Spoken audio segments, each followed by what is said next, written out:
Hey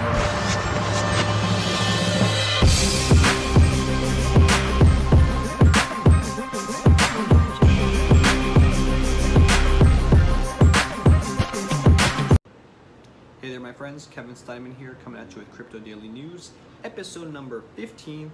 The day is July 19th, and I got a handful of interesting things to share with you today. The first and foremost, if you are a crypto miner, chip manufacturers are actually cutting their revenue forecasts as well as the pricing for these ASIC chips and GPUs. So if you're in the market, while the market is still down, you may consider buying some rig material like GPUs or ASIC chips to build your rigs out of, because now is a good time to do it while the market is still down. If not, if you don't mind crypto at all, don't even worry about what I just said. Second thing I want to talk about, the State Bank of Vietnam has actually suspended imports of crypto mining hardware. So even though the price is down, if you live in Vietnam, sorry, but you're not going to be able to benefit off this low price temporary opportunity, because essentially the Vietnamese Central Bank, the State Bank of Vietnam, SBV, announced that it will suspend the import of cryptocurrency mining hardware, according to local news agency Vietnam News. And this move is actually followed by a request of the Ministry of Industry to make it so this temporary ban will, halt the import of crypto mining machines, which they feel reportedly have already led to about 15,600 units between 2017 and 2018, starting in April. But mainly the Minister of Finance is doing this because they feel that this temporary ban will make it easier for people to not have to go through this complicated process of determining how these digital currencies are mined and what they're going to do with them. It's just another part of what many countries in different parts of the world are going through to create these regulatory frameworks and build the actual legal infrastructure around the technology itself.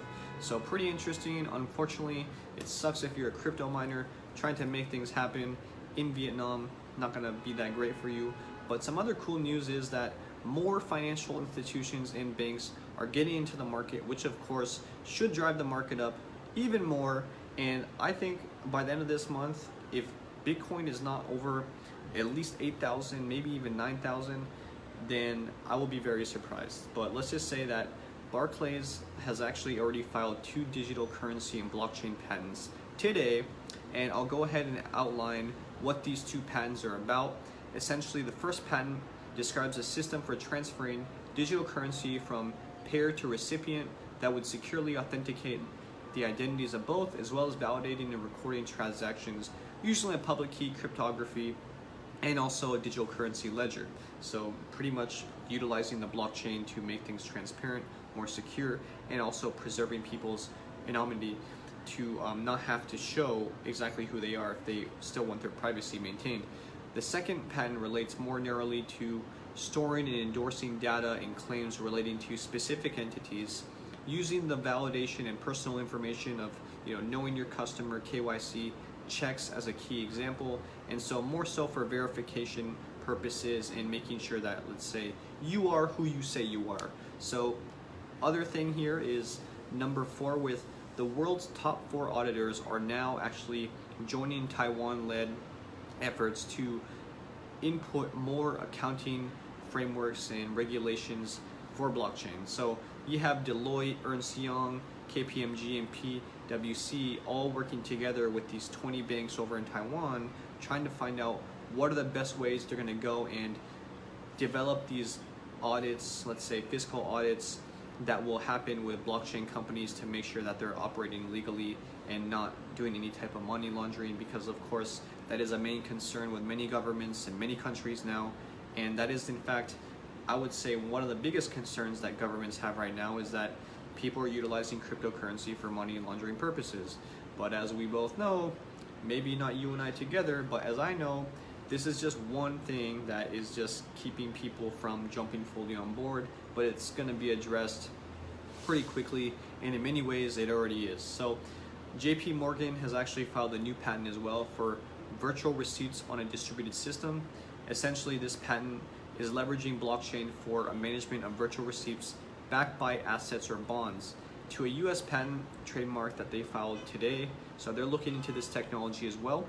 The sixth thing I want to go over actually has to deal with South Korea and updating things that were happening last week with them getting more on board with improving the current ecosystem in South Korea to help blockchain companies get more adoption and get the help they need to leverage this technology to move it forward.